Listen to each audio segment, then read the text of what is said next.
আজকে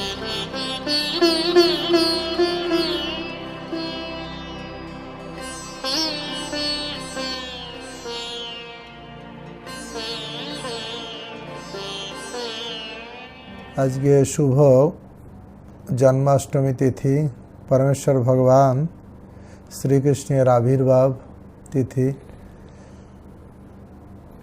ভক্তদের কাছে সবথেকে মাহাত্ম্যপূর্ণ তিথি হচ্ছে জন্মাষ্টমী তিথি। পরমেশ্বর ভগবান এই জগতে আবির্ভূত হয়েছেন এই দিনে, এই তিথিতে। তা আসলে আমরা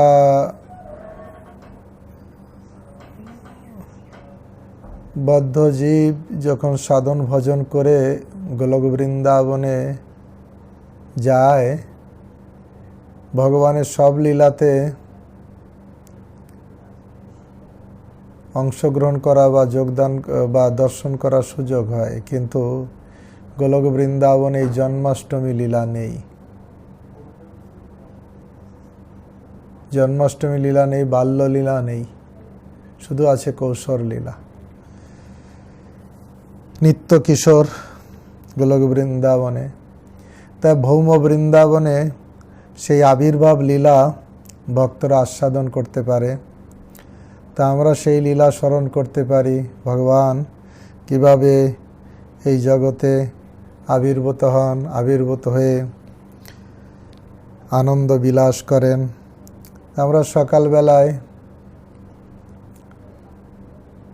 ভক্তি বিজয় ভাগবত স্বামী মহারাজের কাছ থেকে শুনেছি ভগবানের যে ছয়টা ঐশ্বর্য এবং ভগবান যে ব্রহ্মার একদিনে মাত্র একবার আসেন সেটা উনি বর্ণনা করেছেন। চৈতন্য চরিতামৃতে সুন্দর করে বর্ণনা করা আছে যে স্বয়ং ভগবান ব্রহ্মার একদিনে মাত্র একবার আসেন। কলিযুগের আয়ু হচ্ছে 4,32,000 বছর, তাতে 2 দিয়ে গুণ করলে সেটা হবে ত্রেতা যুগের দাপর যুগের আয়ু। এই দাপর যুগের এই কলিযুগের আয়ুকে 3 দিয়ে গুণ করলে সেটা হবে ত্রেতা যুগের আয়ু। কলিযুগের আয়ুকে 4 দিয়ে গুণ করলে সেটা হবে সত্য যুগের আয়ু। সত্য, ত্রেতা, দাপর, কলি 4 যুগ একসঙ্গে, তাকে বলা হয় এক চতুর্যুগ অথবা এক দিব্য যুগ। এই 1000 দিব্য যুগ হলে ব্রহ্মার 12 ঘন্টা সময় হয়। 12 ঘন্টা সময় 1000 দিব্য যুগের ভিতরে 14 জন মনু রাজত্ব করেন। প্রত্যেক মনুর রাজত্ব কাল হচ্ছেন 71 চতুর্যুগ। এইভাবে যখন সপ্তম মনুর রাজত্বকাল শুরু হয়, 14 জন মনুর ভিতরে সপ্তম মনুর রাজত্বকাল মানে অলমোস্ট মাঝখানে। তাই সেই মাঝখানে অর্থাৎ সূর্য সকাল 6টা থেকে সন্ধ্যা 6টা, 12 ঘন্টার ভিতর 14 মনু, তার ভিতরে 14 ভাগে ভাগ করা যায়, তার ভিতরে সপ্তম মনুর সেই সময় আসলে সূর্যটা দেখা যাবে প্রায় 12টা বাজছে এরকম সময়। অর্থাৎ তখন জগতে যেরকম সূর্য যখন 12টা সময় হয় তখন পৃথিবীতে পূর্ণ আলো প্রদান করেন, ঠিক সেরকম 14 জন মনুর রাজত্বকালের যখন সপ্তম মনুর রাজত্বকাল শুরু হয় তখন অষ্টবিংশতি চতুর্যুগে 27 চতুর্যুগ শেষ হয়ে যাবে। অষ্টবিংশতি 28তম যে চতুর্যুগ শুরু হয় সেই চতুর্যুগের দাপরে স্বয়ং ভগবান কৃষ্ণ আসেন, আর তারপরে যে কলিযুগ সেই কলিযুগে স্বয়ং গৌরাঙ্গ মহাপ্রভু আসেন। তা আমরা সেই হিসেবে ভাগ্যবান, আমরা ব্রহ্মার সপ্তম মন্বন্তরে এই অষ্টবিংশতি যে চতুর্যুগ সেই কলিযুগে আমরা এসেছি। এর আগের দাপর যুগেই ছিল ভগবানের আবির্ভাবের। আজকে সকালে মহারাজ বলছিলেন কত 5,200 46 কি 48তম আবির্ভাব তিথি হচ্ছেন কৃষ্ণের। সেখানে 125 বছর ভগবান জগতে লীলা করেছেন। 3001 বছর 3100 বছর আগে এই যে এখন যেটা যীশু খ্রিস্টের যে 2000 খ্রিস্টবর্ষ 2020 সাল, তা তার 3100 বছর আগে কলিযুগ শুরু হয়েছে। 3100 বছর 2020 সাল আর 125 এইরকম হলে বলা হচ্ছে 5246তম, এইভাবে হিসাব দেখাচ্ছিল মনে হয়। আমি জানি না ভুল বলেছি কিনা ঠিক বলেছি, এরকম যেটুকু আমার মনে পড়ছে। তো ভগবান এইরকম এই দাপর যুগে, যে দাপর যুগে অনেক সময় গুরু মহারাজ একবার ক্লাসে বলছিলেন আমরা কত ভাগ্যবান, মাত্র আমরা যে কলিযুগে আছি তার আগের দাপর যুগে স্বয়ং কৃষ্ণ এসেছিলেন।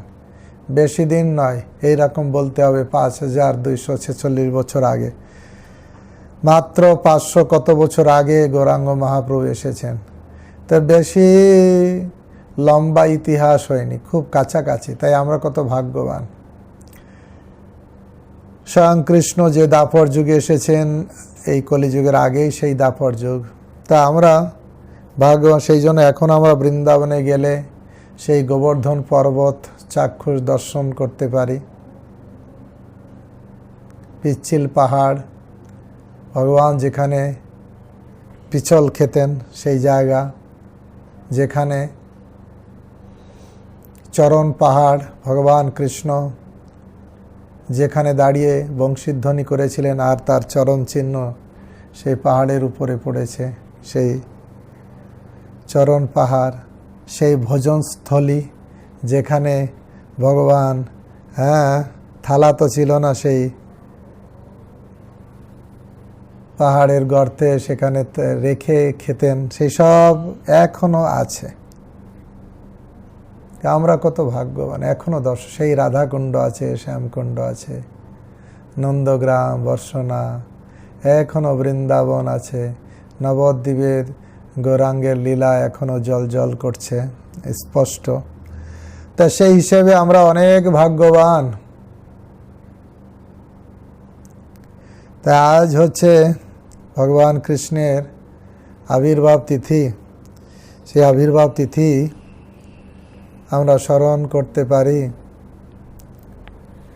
যে আবির্ভাব তিথি বর্ণনা করে আজকে সারাদিন বিভিন্ন ভক্তরা বিভিন্ন কীর্তন গাইছেন, বিভিন্নভাবে ভগবানের লীলা বিলাস বর্ণনা করছেন।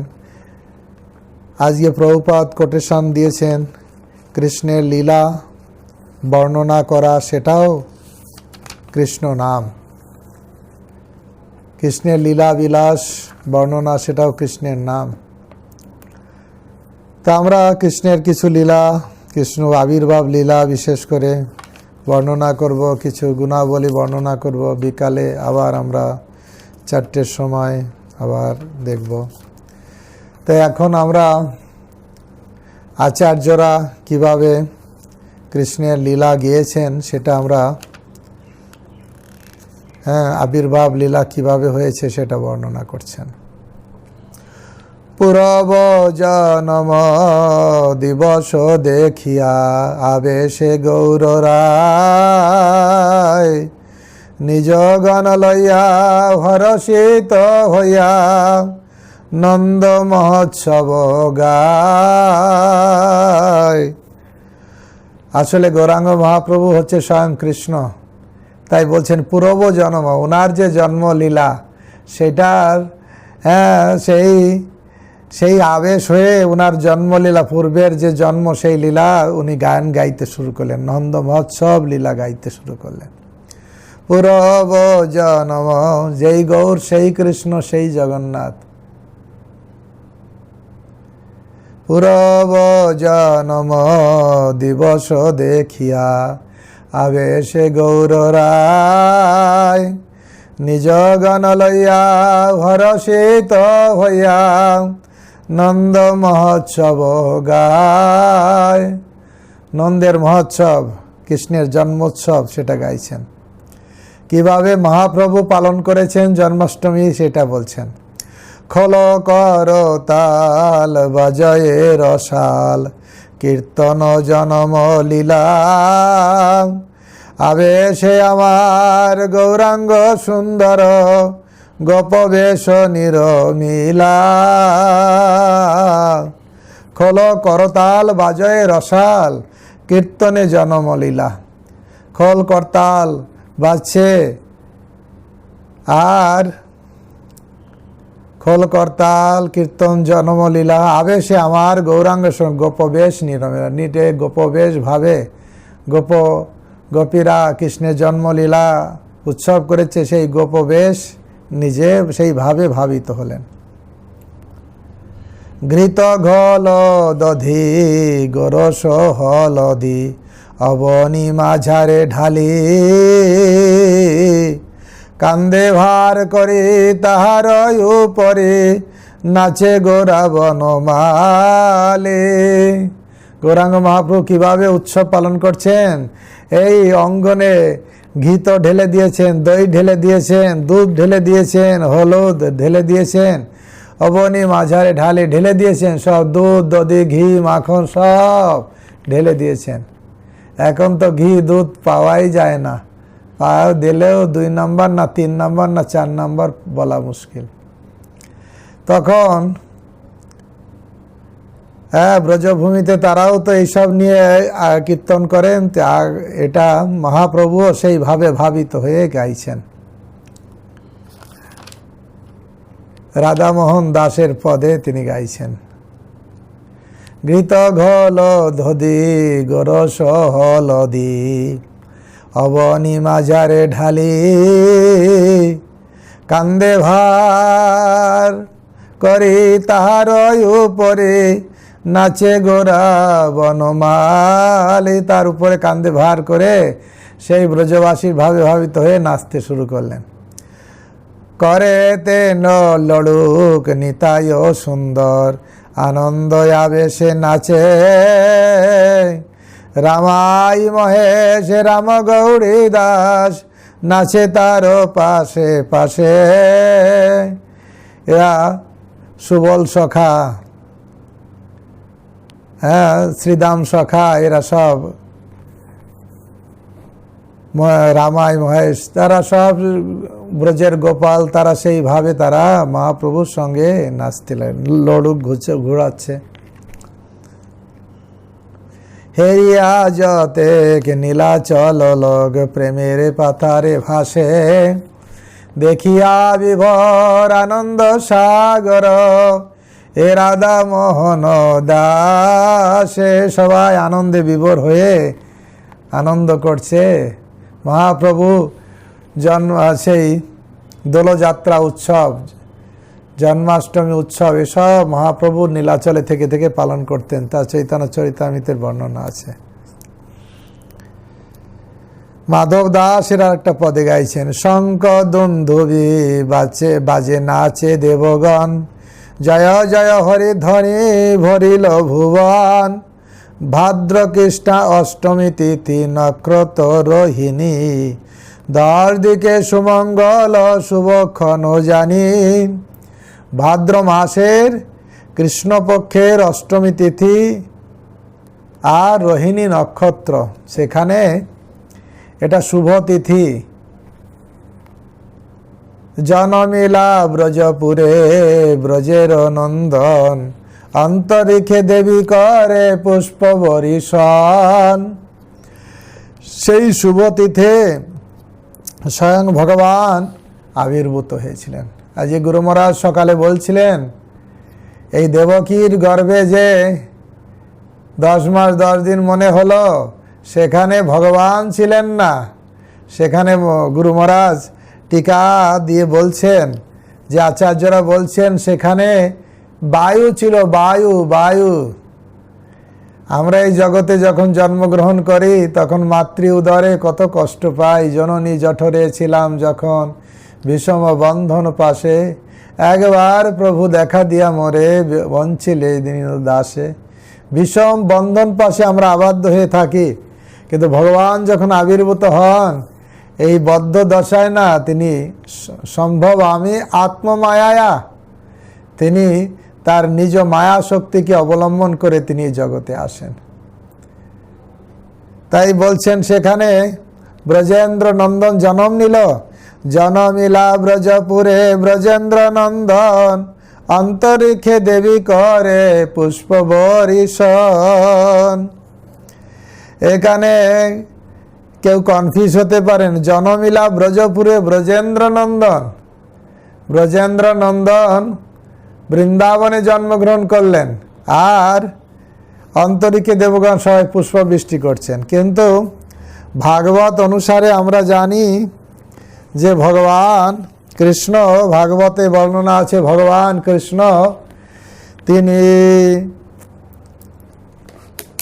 আবির্ভূত হয়েছেন, ভাগবত অনুসারে বর্ণনা আছে তিনি আবির্ভূত হয়েছেন মথুরাতে, কারাগারে, বন্ধর দশা। কিন্তু সেখানেও ভাগবতে বর্ণনা আছে যেভাবে কিভাবে দেবকী বসুদেবের সামনে শঙ্খ চক্র গদা পদ্ম রূপ ধারণ করে সেখানে তিনি আবির্ভূত হয়েছেন, দর্শন দিয়েছেন। তারপরে দেবকী অনুরোধ করেছেন, হে প্রভু আপনার বাল রূপ ধারণ করুন। তখন ভগবান কৃষ্ণ আবার ছোট্ট বালক কৃষ্ণ রূপ ধারণ করেছেন আর বলেছেন আমাকে নিয়ে গোকুলে নন্দালয়ে নিয়ে চলো। বাবাকে বলেছে সেখানে যশোদা মায়ের কাছে আমাকে রাখো, আর সেখানে কন্যা সন্তান এখানে নিয়ে আসো। এভাবে আদেশ পেয়ে তিনি গিয়েছেন সেইভাবে। আর সঙ্গে সঙ্গে ভগবান আবির্ভূত। আসলে এখানে বিচার্য বিষয় যে ভগবান মথুরাতে আবির্ভূত হয়েছেন কংসের কারাগারে। কালকে আমি পড়ছিলাম, একজন ভক্তের সঙ্গে আলোচনা করছিলাম, আমাদের বৃন্দাবন মন্দিরে লকডাউন হয়ে গেছে।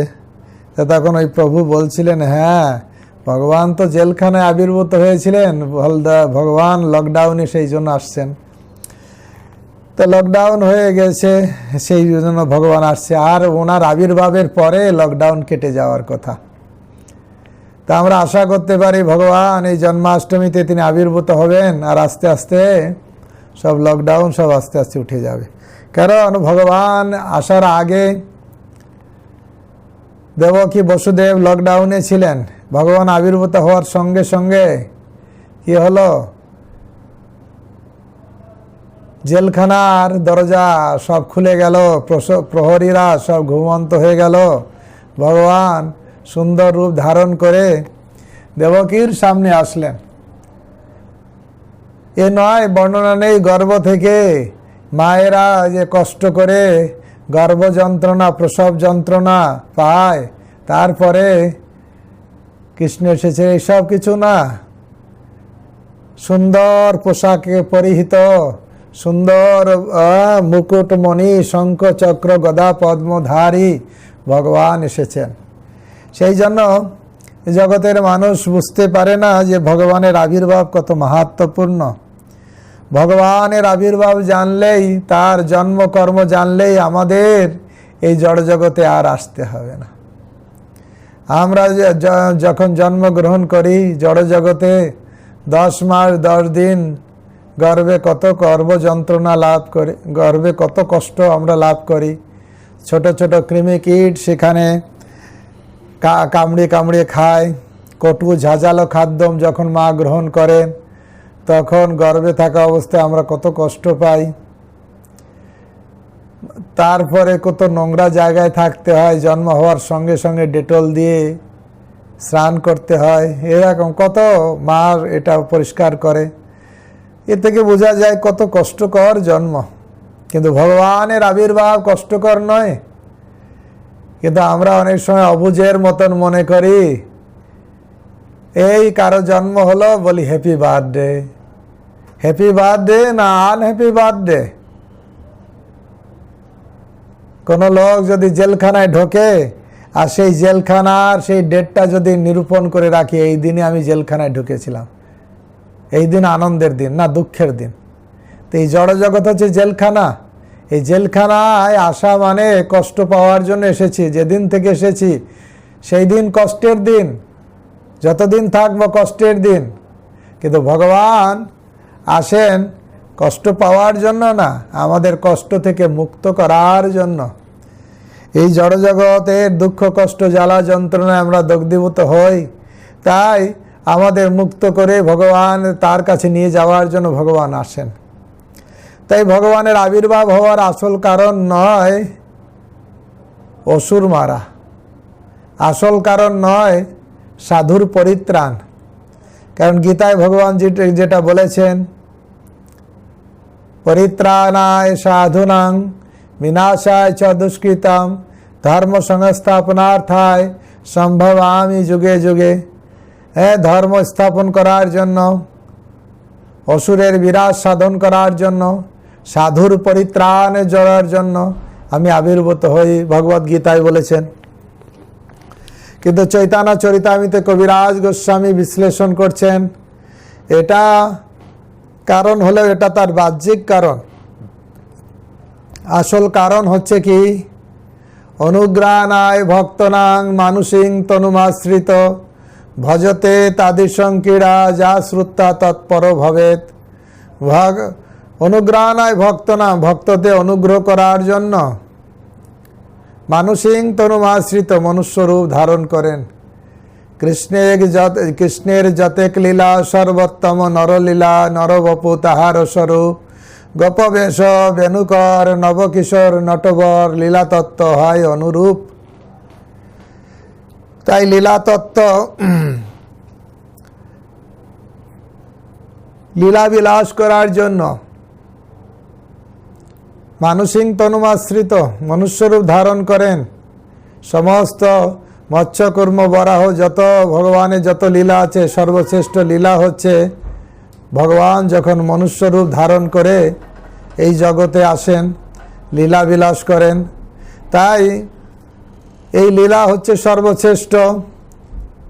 আর লীলা করার উদ্দেশ্য হচ্ছে দুটো, রসিক শেখর কৃষ্ণ পরম করুণ, এই দুই গুণ হইতে ইচ্ছার উদ্গম। ভগবান হচ্ছে রসিক শেখর, রস বৈশ, রস আস্বাদন করতে চান। আর রসিক শেখর কৃষ্ণ পরম করুণ, তিনি খুব করুণাপরায়ণ। করুণা করেন কিভাবে? তিনি এমন সুন্দর লীলা বিলাস করেন, যে লীলা শ্রবণ করে শ্রুতা তৎপর ভবেত। আমরা ভগবানের লীলা কি করে আস্বাদন করতে পারি? কান দিয়ে আস্বাদন করতে পারি। সেই লীলায় কিভাবে প্রবেশ করতে পারি? কানের মাধ্যমে, শ্রবণের মাধ্যমে আমরা কৃষ্ণ লীলায় প্রবেশ করতে পারি, কৃষ্ণের লীলা অনুধাবন করতে পারি। তাই ভগবান যদি আবির্ভূত না হতেন, তাহলে এই লীলা আমরা কি করে আস্বাদন করতাম? আবার ভগবান কৃষ্ণের লীলাকে পুষ্টি করার জন্য, পুষ্টি মানে কি, সেই লীলা আবার জগৎজীবকে দেখানোর জন্য সেই কৃষ্ণ আবার গৌরচন্দ্র রূপে এসেছেন। আর এসে আমাদের দুই ভাগবতকে দিয়েছেন, এক হচ্ছে গ্রন্থ ভাগবত, এক হচ্ছে ব্যক্তি ভাগবত। গ্রন্থ ভাগবত অর্থাৎ ভাগবত পড়ে আমরা কৃষ্ণকে জানতে পারি, আর ব্যক্তি ভাগবত তার কাছে যেয়ে আমরা ভাগবতের তত্ত্ব অনুধাবন করতে পারি। তাই কৃষ্ণকে জানতে গেলে দরকার গৌরাঙ্গকে জানা। তাই বাসুদেব ঘোষ লিখেছেন, যদি গৌর না হইত তবে কি হইত, কেমনে ধরিতাম দে। রাধার মহিমা ব্রজ রস সীমা জগতে জানাতো কে। গাও গাও পুনঃ গৌরাঙ্গের গুণ সরল করিয়া মন, এভাব সাগরে এমন দয়ালু না দেখি একজন। তা আসলে গৌরাঙ্গ মহাপ্রভু কৃপা করে আমাদের এই কৃষ্ণ তত্ত্ব জ্ঞান লাভ করার সুযোগ দিয়েছেন। কি করে আমরা কৃষ্ণকে জানতে পারি? দুটো উপায় দিয়েছেন। এক ভাগবত, ভাগবত শাস্ত্র, দুই ভাগবত ভক্তি রসপাত্র, আর ভাগবত ভক্তি রসপাত্র। এই দুই ভাগবতকে জগতে দিয়েছেন, যে জগতে দুই ভাগবতের অন্ধকার নাশ করে দিয়েছেন। তাই আমরা যেটা বলছিলাম, ভগবানের আবির্ভাব হচ্ছে আমাদের কাছে আনন্দদায়ক। ভগবান যদি আবির্ভূত না হতেন, তিনি যদি দিব্য লীলা বিলাস না করতেন, তাহলে আমরা কি কথা শ্রবণ করতাম? এই জন্য ভগবান আবির্ভূত হয়ে দিব্য লীলা বিলাস করেছেন। তিনি রাসলীলা করেছেন, তিনি অন্যান্য মধুর লীলা করেছেন, বাল লীলা করেছেন, কৌশল লীলা করেছেন, পৌগণ্ড লীলা করেছেন, গৃহস্থ লীলা করেছেন। সব লীলা আমরা শ্রবণ করার মাধ্যমে আমরা কৃষ্ণ ভাবনাময় হতে পারি। শিল প্রভুপাদ এই জন্মাষ্টমী দিনে একটা লীলা অভিষেক হয়ে গেছে। তারপরে প্রভুপাদ ভক্তকে বললেন, ভক্তদের ডাকলেন, বসো তোমরা। তখন রাত প্রায় 12টা বাজে, সব কমপ্লিট। ভাবলো এখনই সারাদিন উপবাস, একটু প্রসাদ পাবো। প্রভুপাদ সবাইকে বসালেন, বললেন বলো কৃষ্ণলীলা পড়ো। কৃষ্ণলীলা পড়ছেন, আর ঘুমে সন্ন্যাসীরাও পর্যন্ত অনেক সময় ঘুম পেয়ে যাচ্ছে, অনেক কষ্ট হচ্ছে কখন। তারপরে ভাবছি অধ্যায়টা শেষ হলে একটা অধ্যায় পাঠ করলে তারপরে প্রভুপাদ প্রসাদ পেতে দেবে। একটা অধ্যায় পাঠ হলো, তখন ভাবলো এইবার বলছে নেক্সট চ্যাপ্টার, পরের চ্যাপ্টার আবার পড়ো। সেই রাত্রে 12টা 1টা কি অবস্থা। প্রভুপাদ সেই কৃষ্ণ লীলাই পড়তে বলছেন। এইভাবে করে তারপরে দেখছেন অবস্থা খারাপ, তখন বলছে যাও সবাই এখন প্রসাদ পাও। তা কৃষ্ণ লীলা আমাদের শ্রবণ করা দরকার কানের মাধ্যমে। জন্মাষ্টমী সফল হবে যদি ভগবানের লীলা, ভগবানের তত্ত্ব, ভগবানের মাহাত্ম্য আমরা শ্রবণ করি।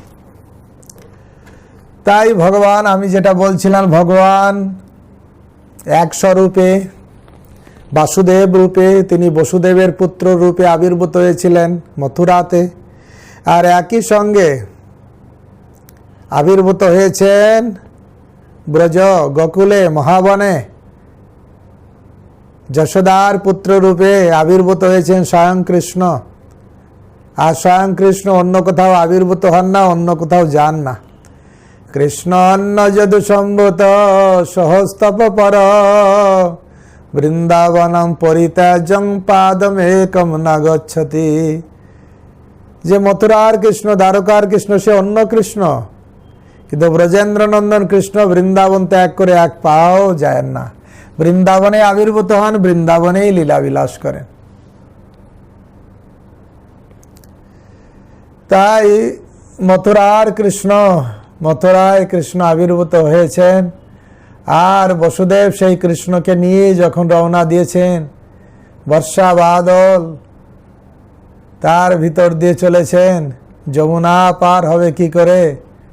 যমুনা পারের জন্য স্বয়ং যোগমায়া শিয়ালিনীর বেশ ধারণ করে সামনে পার হয়ে গেল।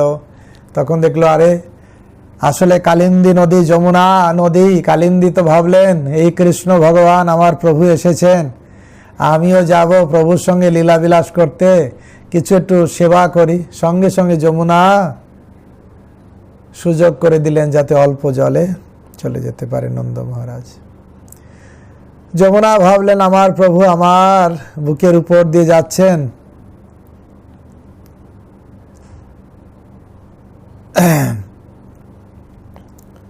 আমার বুকের উপর দিয়ে যাচ্ছেন, আমি একটু তার চরণ স্পর্শ করব না? তখন চরণ স্পর্শ করার জন্য উনি কি করলেন, হঠাৎ প্ল্যান করলেন। এত জল বেড়ে গেল, আর আবার কি হলো, হাত থেকে কৃষ্ণ নিচে পড়ে গেল। যমুনা কৃষ্ণকে পেয়ে গেল, কৃষ্ণের সঙ্গ লাভ করলো। তারপরে আবার বসুদেব কৃষ্ণকে আবার তুলে নিলেন, আবার গোকুলে নিয়ে গেলেন। গোকুলে গিয়ে সেখানে দেখলেন আসলে যশোদা মায়ের দুই সন্তান হয়েছিল। এক হচ্ছে ব্রজেন্দ্রনন্দন কৃষ্ণ, স্বয়ং কৃষ্ণ যশোদার পুত্ররূপে আবির্ভূত হয়েছেন। তারপরে আবির্ভূত হচ্ছে যোগমায়া। আর যোগমায়া তখন ওই কৃষ্ণকে আবৃত করে রেখেছেন, শুধু নিজেই প্রকাশিত আছেন। আর বসুদেব যে কন্যা সন্তানকে দেখতে পেলেন, পুত্রকে রেখে কন্যা নিয়ে আসলেন। আর কংস যখন মারতে গেল তখন সে তো উপরে উঠে বলল তোকে মারবে যে, অলরেডি সে জন্মগ্রহণ হয়ে গেছে। আসলে গুরু মহারাজ বলছিলেন যারা আসরিক প্রকৃতির লোক তারা দুর্গা বা শিবকে খুব পুজো করে, মানে। তখন অবাক হয়ে গেছে যে আমি বিনা কারণে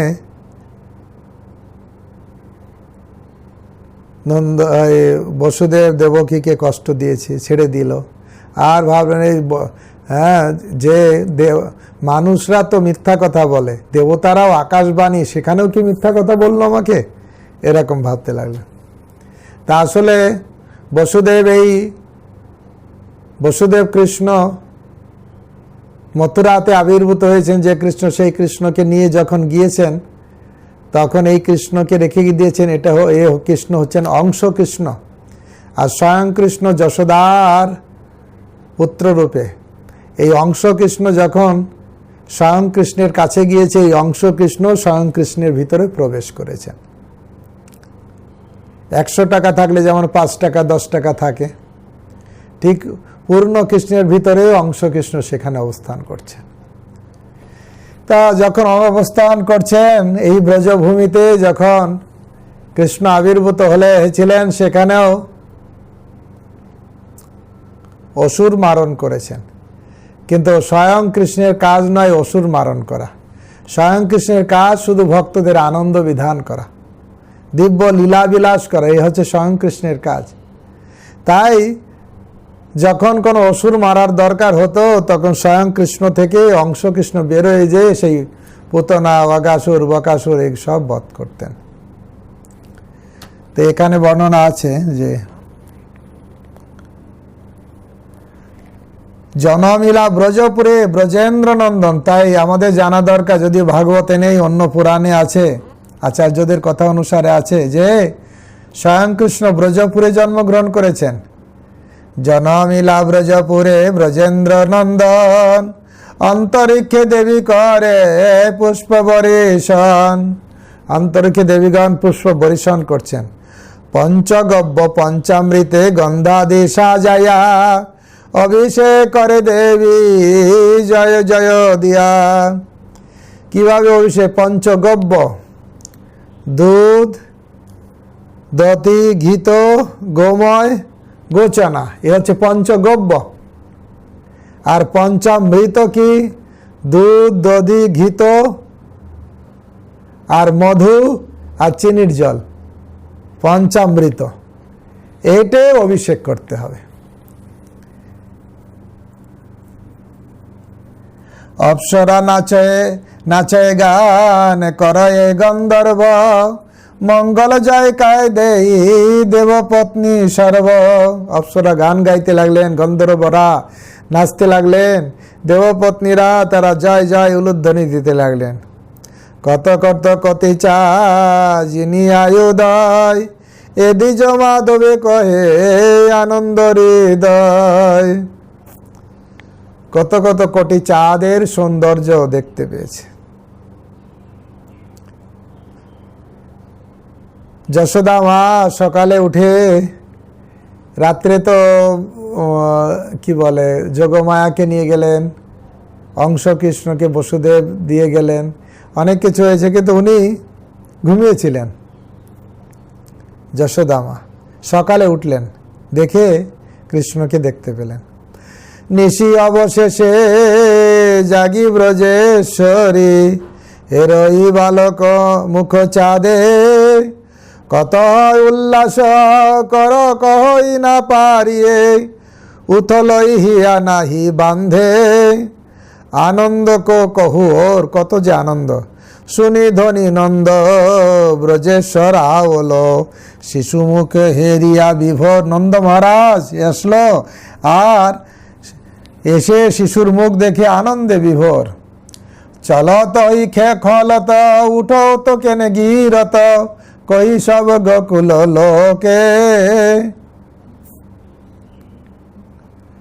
আইলা বন্দিগণ ব্রাহ্মণ সজ্জন, করতলি চাঁদ বৌদিকে, দধি দুগ্ধ নবনী হরিদ্র হৈরব, ঢালত অঙ্গন মাঝে, কহে শিবরাম দাস অব আনন্দ নাচত গাওত ব্রজরাজে।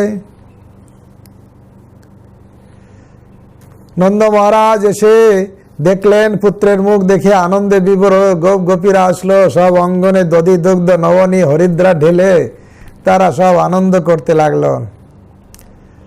স্বর্গেতে দুন্দুভি বাজে নাচে দেবগণ, হরি হরি ধরি ধ্বনি ভরিল ভুবন।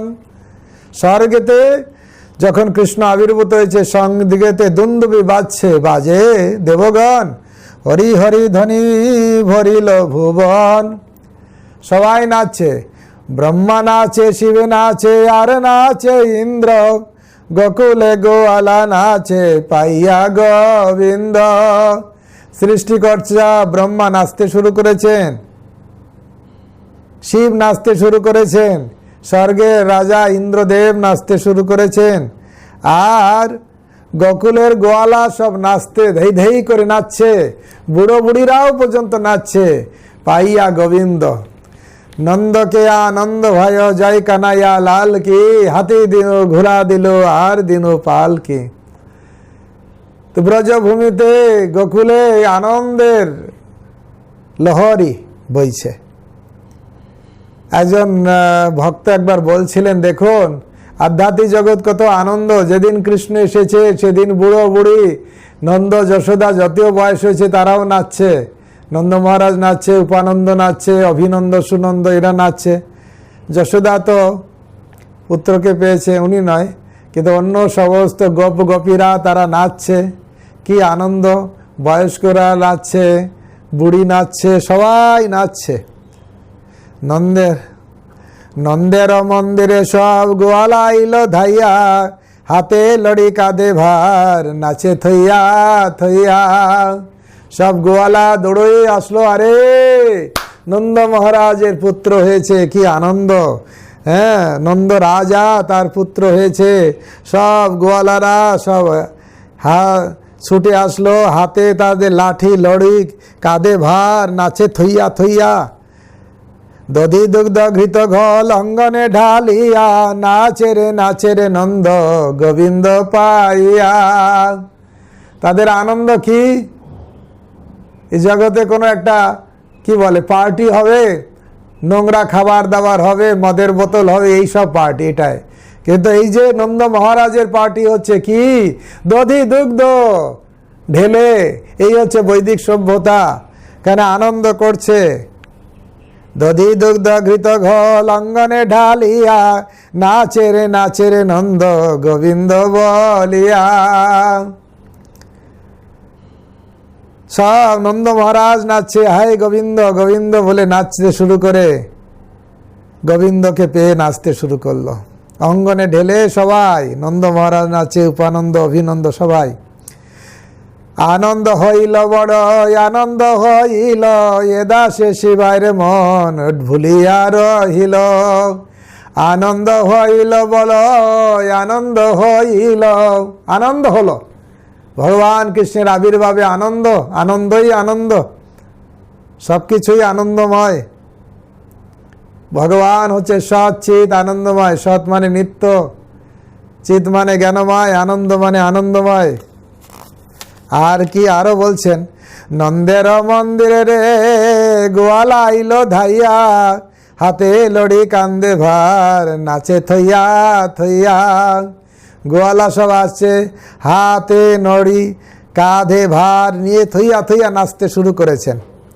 দধি দুগ্ধ নবনীত গরস হলদি, আনন্দে আকাশে ঢালে নাহি কয় বদি। কোনো ঠিক ঠিকানা নেই, কত যে দুধ, কত দই মাখন সব ঢেলে দিচ্ছে, তার কোনো ঠিক ঠিকানা নেই। আনন্দে যে যেখানে পারে ঢেলছে, আর তার উপর দিয়ে নাচানাচি, আনন্দে গড়াগড়ি এই খাচ্ছে। গোয়ালা গোয়ালা মেলে করে হুড়া হুড়ি, হাতে লড়ি করি নাচে যত বুড়া বুড়ি। তারা চলতে পারে না, হাতে তার লাঠি, সেই রকম বুড়ো বুড়িও তারা হাতে লড়ি নিয়ে নাচছে, ধৈয়া ধৈয়া ধৈয়া ধৈয়া করে নাচছে। তাদের মনে কি আনন্দ হয়েছে। আসলে ভগবান হচ্ছেন সবারই পরমাত্মা রূপে, ভগবান সবার হৃদয়ে আছেন, আর ভগবানের আবির্ভাবে সবার হৃদয়ে এক দিব্য আনন্দে বিরাজমান ভগবানের যখন। তাই গোয়ালা গোয়ালা বেলি করে হুড়া হুড়ি, হাতে লড়ি করি নাচে যত বুড়া বুড়ি। গোকুলের লগসা বালক বৃদ্ধ করি, নয়নে বহে ধারা শিশু মুখ হেরি। গোকুলের লোক সব, বালক বৃদ্ধ যুবক যুবতী সমস্ত সবাই এসেছে, আর শিশুর মুখ দেখে সবার আনন্দ অশ্রু বইতে শুরু করেছেন। লক্ষ লক্ষ ধেনু গাভী অলঙ্কৃত করে নন্দ মহারাজ কি করেছেন? একটা দুটো গাভী নাই, লক্ষ লক্ষ গাভী। তখন কি ঐশ্বর্য! গবয়া ধনবান। আগে ধনী মানে হচ্ছে যার গাভী ছিল, এখন ধনী হচ্ছে যাদের কাগজ আছে। কোনো ঠিক ঠিকানা নেই, আজ কাগজ আছে কাল কাগজ মুছে অনেক কত রকম হচ্ছে। সেই জন্য আসল ধনী হচ্ছে গবয়া ধনবান গাভী। তাই নন্দ মহারাজ অন্য কিছু দান করছে, গাভীকে দান করছেন, আর গাভী সুন্দর করে সোনা দানা দিয়ে সাজিয়েছে। সোনা দানা সাজিয়ে ভর্তি করে সেই সহ সোনা দানা সহ সবাইকে দান করছেন। একটা দুটো নয়, লক্ষ লক্ষ গাভী ধেনু অলঙ্কিত করে ব্রাহ্মণে করে দান যত ইচ্ছা ভরে। নন্দ মহারাজ ইচ্ছা ভরে দান করছেন। লক্ষ লক্ষ গাভী, চিন্তা করা যায়। মাত্র 5000 বছর আগের কথা, ভারতবর্ষের কথা। ভগবান কৃষ্ণ এসেছেন, আর আনন্দের শেষ নেই। লাখ লাখ গাভী দান করছেন। আর আহা দুর্ভাগ্য, কারো কারো উৎসবের সময় হলে গাভীকে গলা কাটে। এই সেই ভারতবর্ষ যে আনন্দের দিনে গাভীকে দান করা হতো, গাভীর আনন্দ বিধান করা হতো, যে আনন্দের দিনে গাভীকে সোনা দানায় পরিপূর্ণ করা হতো, সাজানো হতো। এই কি সেই ভারতবর্ষ যে ভারতবর্ষের উৎসবের দিনে গরুকে কাটা হয়? এ কি সেই ভারতবর্ষ? আমরা কোন ভারতবর্ষে আছি? লক্ষ লক্ষ ধেনু গাভী অলঙ্কিত করে ব্রাহ্মণে করে দান যত ইচ্ছা ভরে। নন্দ মহারাজের যা ইচ্ছা দান করছে, লক্ষ লক্ষ গাভী দান করছে, অলঙ্কার সোনা দানায় ভরে দিয়ে। শিং সোনা দানায় দিচ্ছে, গলায় সোনার মালা পরাচ্ছে, শিংয়ে সোনার চেন জড়িয়ে দিচ্ছে, খুরগুলোতে সোনা দিয়ে সাজিয়ে দিচ্ছে, দিয়ে তারপরে দান করছে। কি আনন্দ! কাটার জন্য না। নম ব্রাহ্মণ দেবায় গো ব্রাহ্মণ হিতায় চ জগদ্ধিতায় কৃষ্ণায় গোবিন্দায় নম নম। লক্ষ লক্ষ গাভী ধেনু গাভী অলঙ্কিত করে ব্রাহ্মণে করে দান যত ইচ্ছা ভরে। দেহ দেহ বাণী বই নাহি আর বল, সঘনে সবাই বলে হরি হরি বল। দেহ দেহ দেহ সবাইকে দিচ্ছে, দান করছেন। এই আনন্দের শেষ নেই। আজকে যে শুভ আনন্দের দিন, জয় জয় রব ব্রজভূমি ভরিয়া, উপানন্দ অভিনন্দ সানন্দ সনন্দ, পাঁচ ভাই নাচে দু বাহু তুলিয়া। বয়স হয়ে গেছে নন্দ মহারাজের, তার ছোট দুই ভাই, তার বড় দুই ভাই, মাঝখানে নন্দ মহারাজ। পাঁচ ভাই, উপানন্দ অভিনন্দ সানন্দ নন্দন আর নন্দ মহারাজ। এই পাঁচ ভাই নাচে দু বাহু তুলিয়া। সবাই নাচতে শুরু করেছেন। হ্যাঁ, কৃষ্ণের বাবা, কাকা, জ্যাঠা সবাই মিলে নাচছে, আনন্দ। যশোধর যশোদে সুদেব আদি গোপ সব, আনন্দে নাচে সবে মাতিয়া। নাচে রে নন্দ, সঙ্গে নাচে গোপবৃন্দ, হাতে লড়ি কান্দে ভর লইয়া। হাতে লাঠি, কাঁধে আবার কি বলে ভার বহন করে, সেই দুই দিকে দুটো পাত্র থাকে, সেই লড়ুক নাকি, হাতে লড়ি কাঁধে ভার, যেটা কি বলে বাক, আমরা কখনো বলি গ্রামে গঞ্জে বাক।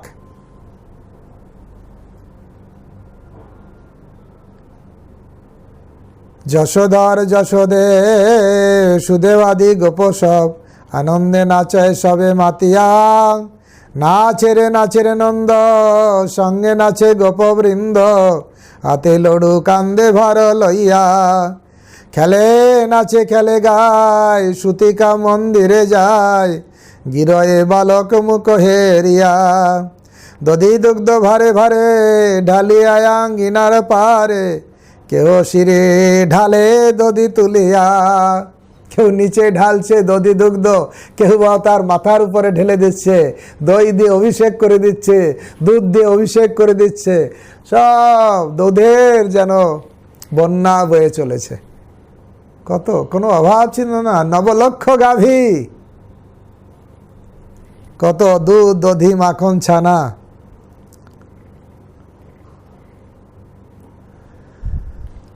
লড়ুক লইয়া করে নাচে ধীরে ধীরে, নন্দের জননী বড়িয়সী বুড়িয়া। নন্দের জননী বড়িয়সী যে বুড়ি, যত ব্রজ গোপ নারী জয়কার ধ্বনি করি, আশিস করে শিশু মুখ বেড়িয়া। শিশু বেড়িয়া নর্তক বাদক যত, ধাও শত শত ধেনু ধায়, উচ্চ পুচ্ছ করিয়া।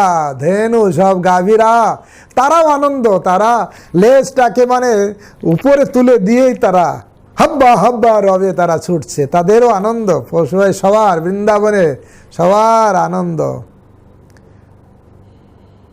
ভোর হইল গোপগণ অপরূপ নন্দোৎসব, এ দাস শিবাই নাচে গাইয়া।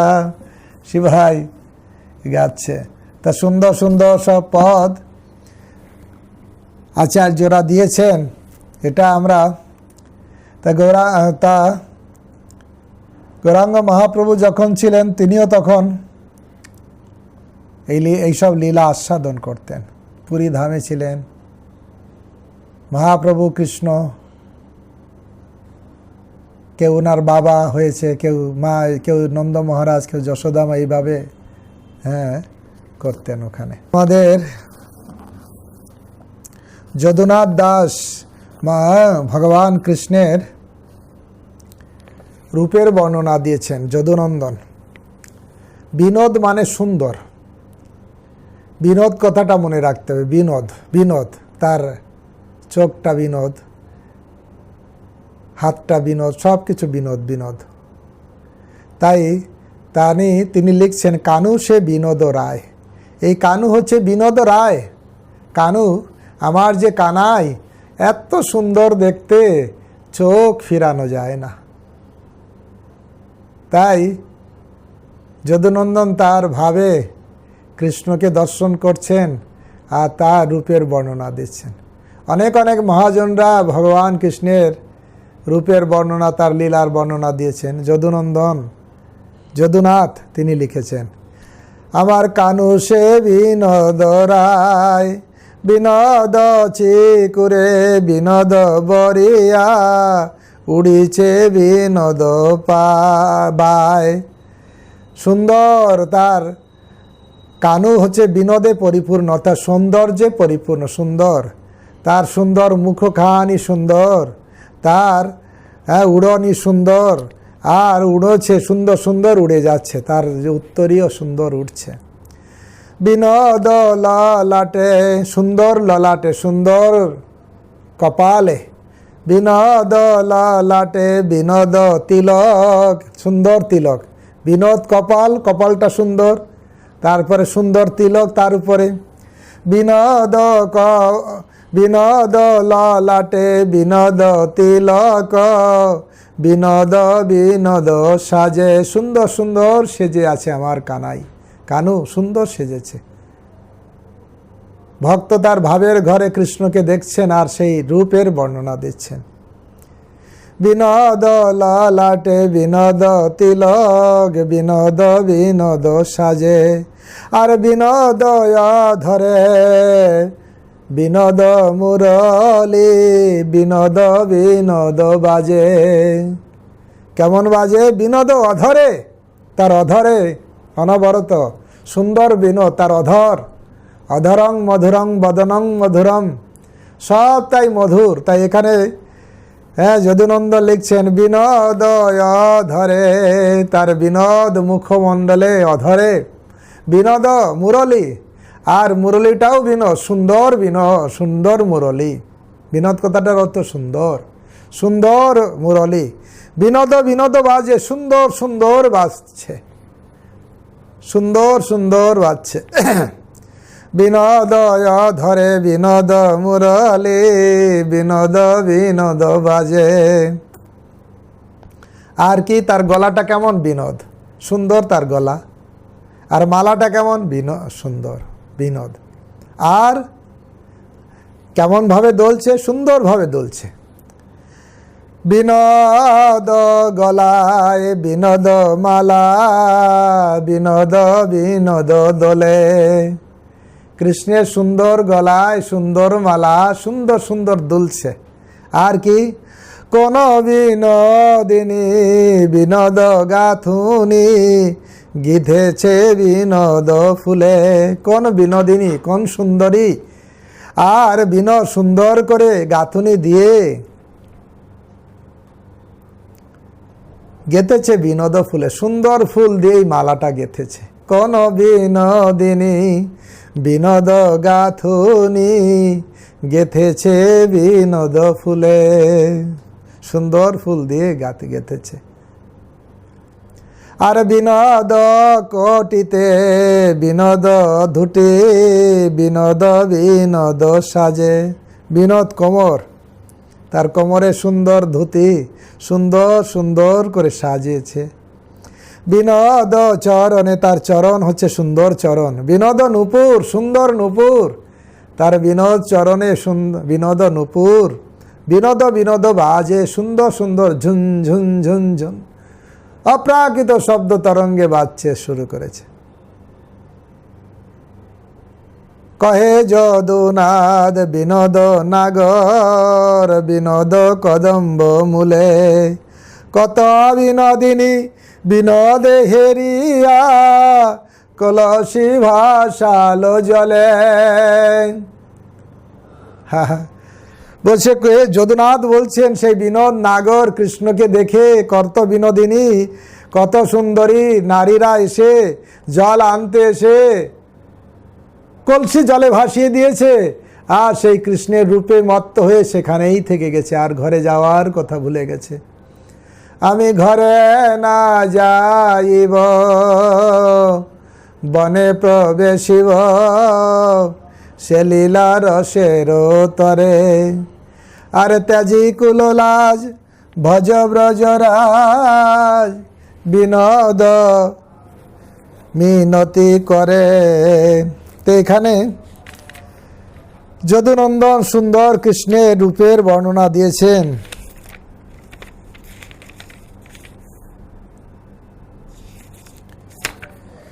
সেখানে বলছেন এখন একটা শুধু সুন্দর আমরা সেটাই বলি। এখন বিনোদ বিনোদ বোঝা গেছে কিভাবে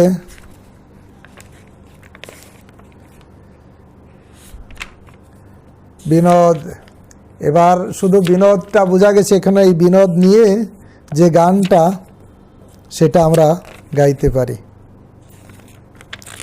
বিনোদ চিকুরে বিনোদ বরিয়া, না তার আগে, কানু সে বিনোদ রায়, বিনোদ চিকুরে বিনোদ বরিহা, উড়িছে বিনোদ বাই।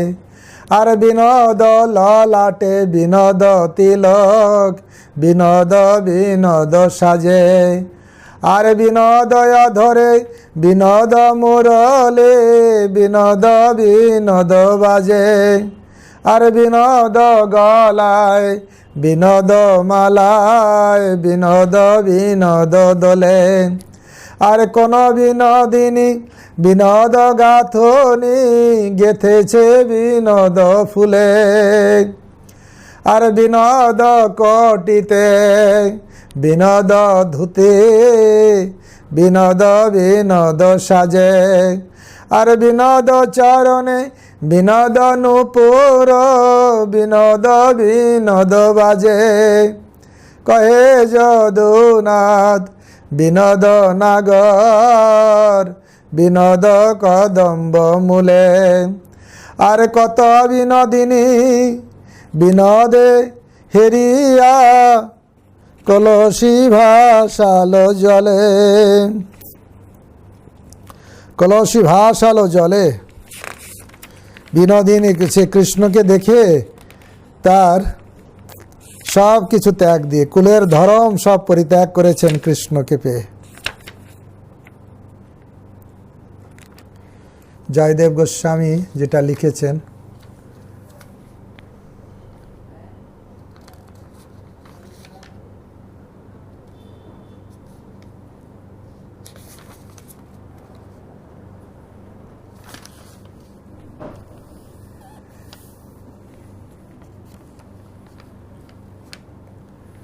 শ্রিত কমলা কুচ মণ্ডল ধৃত কুণ্ডল কলিত মলিত বনমালা, জয় জগদেব হরে। ভগবানের বিভিন্ন লীলা যা আছে আচার্যরা সংক্ষিপ্ত করে সেটাকে আমাদের কাছে উপস্থাপনা করেছেন। শ্রিত কমল কুচল মণ্ডল ধৃত মণ্ডল কলিত ললিত বনমালা। কমলার বক্ষ স্থলাশ্রিত কুণ্ডলধারী মনোহর বনমালা পরিশোভিত। হে দেব, হে দেব, তোমার জয় হোক। আজ যেহেতু কৃষ্ণের আবির্ভাব তিথি, আমরা কৃষ্ণের উদ্দেশ্যে বিভিন্ন স্তব আছে, আর এটাই পড়ব।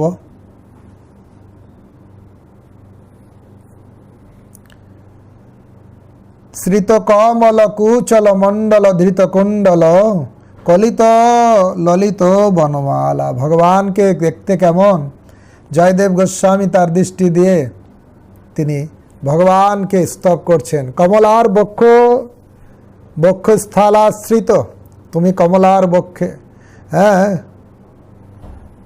বক্ষাশ্রিত। কুণ্ডলধারী মনোহর বনমালা পরিশোভিত। হে কৃষ্ণ, তোমার জয় হোক। দীনমণি মণ্ডল মণ্ডল ভবখণ্ডন মুনি জন মানস হংস, জয় জয় দেব হরে। সবৃতি মণ্ডলের ভূষণ ভব ভণ্ডন খণ্ডনকারী, এই ভব বন্ধন থেকে তুমি মুক্ত করে দিতে পারো। মুনিজন মানস সরোবর হংস, মুনিজনদের মানস রাজহংসের বিচরণকারী। মুনিদের যে মন কোথায় বিচরণ করে? তোমার পাদপদ্মে। জয় জগদেব হরে। আর তুমি কি করেছো? কালিয়া বিষধর গঞ্জন রঞ্জন যদুকুল নলিনী দীনেশ, জয় জগদীশ হরে। কালীয় সর্প দমনকারী, জনমন রঞ্জন, মানুষের মন রঞ্জনকারী। যদুকুল কমলের সূর্য স্বরূপ, যদুকুলে তুমি সূর্য স্বরূপ আবির্ভূত হয়েছ। হে দেব, তোমার জয় যুক্ত হোক। মধু মূর নরক বিনাশ, গড়ুরাসন সুরকুল কেলি নিনাদ। তুমি কাকে কাকে বধ করেছ? মধু মূর, নরকাসুরের বিনাশকারী। মধু মূর নরক বিনাশন, গরুর আসন, তুমি গরুরের বাহক, গরুর তোমার বাহন, তার উপরে তুমি চড়ো। গরুর আসন সুরকুল কেলি নিনাদ, সুরকুলের সর্বস্বাচ্ছন্দ্যের মূল কারণ দেবতাগণ তোমাকে পেয়ে আনন্দ পায়। হে দেব, হে হরে, তোমার জয় হোক। অমল কমল লোচন চোচন ভব মোচন ত্রিভুবন ভব নিদান, বিমল কমল লোচন নয়ন ভববন্ধন মোচনকারী, ভববন্ধন থেকে মুক্তিদান করো। ত্রিভুবন ভবনের আধার আশ্রিত হে দেব, তোমার জয় হোক। জনকাসুত ভূষণ, জনকাসুত মানে জনক নন্দী সীতার ভূষণ স্বরূপ। জিত দ্বিষণ সমর সমিত দশকণ্ঠ, তার দশাননকে বধ করেছে। জানকী কৃত ভূষণ দূষণ বিজয়ী, সমরের দশাননের শাসনকারী হে দেব, হে হরে, তোমার জয় হোক। অভিনব জলধর সুন্দর ধৃতমণ্ডল, শ্রীমুখ চন্দ্র চকর, নব জলধর সুন্দর কান্তি মন্দর পর্বতধারী, কমলা মুখ চন্দ্রের চকর, হে দেব, হে হরে, তোমার জয় হোক। তব চরণে প্রণত বয়মিতি ভাবয় কুরকুশল প্রণতেষু, জয় জগদেব হরে। হে দেব, হে হরে, আমরা তোমার চরণ কমলে প্রণত রয়েছি, তা জেনে আমাদের কুশল বিধান করো। হে দেব, হে হরে, তোমার জয় হোক। শ্রী জয় দেব কবে রীতম কুরুতে মুদর মঙ্গলমুজ গীতম, জয় জগদেব হরে। শ্রী জয়দেব কবির এই উজ্জ্বল রসের মঙ্গল গান সকলের আনন্দ বর্ধন করো। কবে আমারই কবে এইসব কীর্তনে আমার আনন্দ বর্ধিত হবে, এইসব গান উপলব্ধ করতে পারব। কারণ আমাদের লক্ষ্য, ভক্তিরসামিত মহারাজ একবার বলছিলেন, একজন সন্ন্যাসী বলেছেন যে আমার জীবনে একটাই টার্গেট। কি টার্গেট? বিল্বমঙ্গল ঠাকুরের রচিত কৃষ্ণ কর্ণামৃতকে উপলব্ধি করা, সেটাকে আস্বাদন করা। মহাপ্রভু তাই করতেন। চণ্ডীদাস বিদ্যাপতি রায়ের নাটক গীতি, কর্ণামৃত শ্রীগীত গোবিন্দ, স্বরূপ রামানন্দ শোনে মহাপ্রভু রাত্রে দিনে, শোনে গায় অপূর্ব আনন্দ। এরকম গীত গোবিন্দ, কর্ণামৃত আর চণ্ডীদাস বিদ্যাপতি, এদের পদ, রামানন্দ রায়ের নাটক, এগুলো মহাপ্রভু আস্বাদন করতেন। তো আমরা ভগবানের কাছে প্রার্থনা করি কখন আমরা আস্বাদন করতে পারবো।